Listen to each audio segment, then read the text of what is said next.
Well, welcome into HogHype. Nick Luttrell joined with Locked On Razorbacks host John Nabors. John, how's it going, man?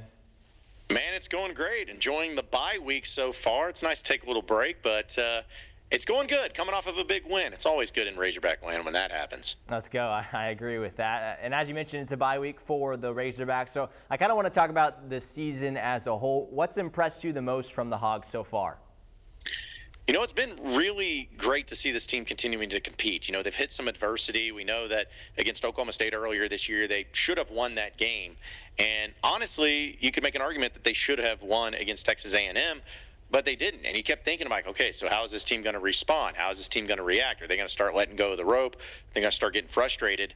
And they haven't. I mean, I think the Tennessee game is the greatest example of that, that even when they've gone through that adversity, a lot of similar things from last year, they still have been playing hard. They've still been listening to their coaches, and they still have been all in on this team. So I've just been impressed by the way that they've been able to come together as a collective team and still continue to perform really well. Yeah, for sure. Definitely easy to look at positives after a big win over Tennessee. But kind of flipping the page to the other side of it, what are some areas you feel like they need to improve on during the bye week? Well, the thing is I don't know if there's like a select drill on how to improve this, but to me, they got to find ways in short yard situations as well as the red zone to capitalize. I mean, offensively, this team, you see the numbers, you know, you've seen things that Taylor Green's done, see things that Quentin Jackson's done, Andrew Armstrong's done, and it's all great. But the problem is that this team is dead last still in the SEC in red zone offense, and you can't have that. You got to be able to capitalize and get points because it luckily did not cost them against Tennessee. But in the early part, in the first half against Tennessee, Arkansas should have been up 17-0 instead of 3-0.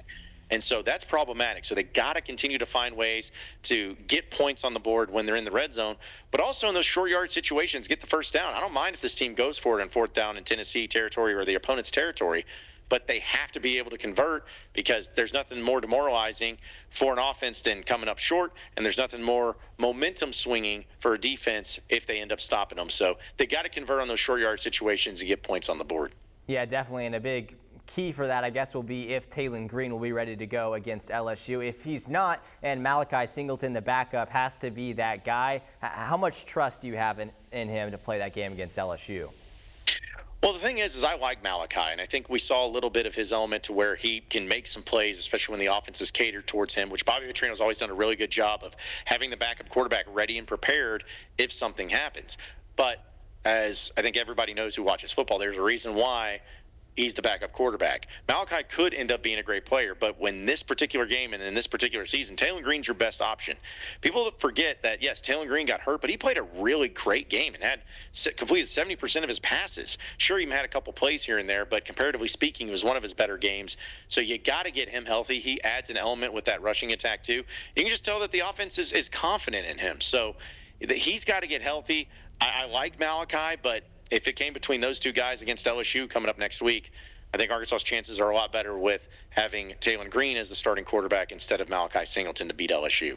Yeah, for sure. So no football game tomorrow night, as we mentioned. But, John, I want to ask you one last question about the basketball side of things because basketball season getting closer and closer. Who is one player that you're looking forward to seeing this week in Arkansas's little tip-off tournament? Who's one player that you have your eye on? Well, I can't say all the players because, I mean, it is really exciting to see them all to come together. But to me, it's going to be Nelly Davis, the number one transfer out of the transfer portal. He was at FAU. Dude was averaging 18, 19 points a game and is just a phenomenal player. Really has no weakness in his offensive game. And the reason I'm excited about him, as well as other players, but really excited about him, is because Arkansas, over the past few years, have had really great defensive players, but they haven't really had those go-to offensive guys that's been very efficient and scored a lot of points. And so for me, he's the guy that's established. He's a veteran. He knows college basketball. He's a grown man in a way. And I think that if he has any sort of semblance of what he had against FAU, he's going to be the team leader in scoring, and he's also going to be a lot of fun to watch on the offensive side. So I'm really looking forward to seeing Nelly Davis and what he looks like in a Cal offense. Yeah, absolutely, John. Me too. Well, folks at home, you can catch John on the Locked On Razorbacks podcast every weekday on THV 11+. John, thanks so much as always. Anytime, guys. Appreciate you. Looking forward to talking with you next week.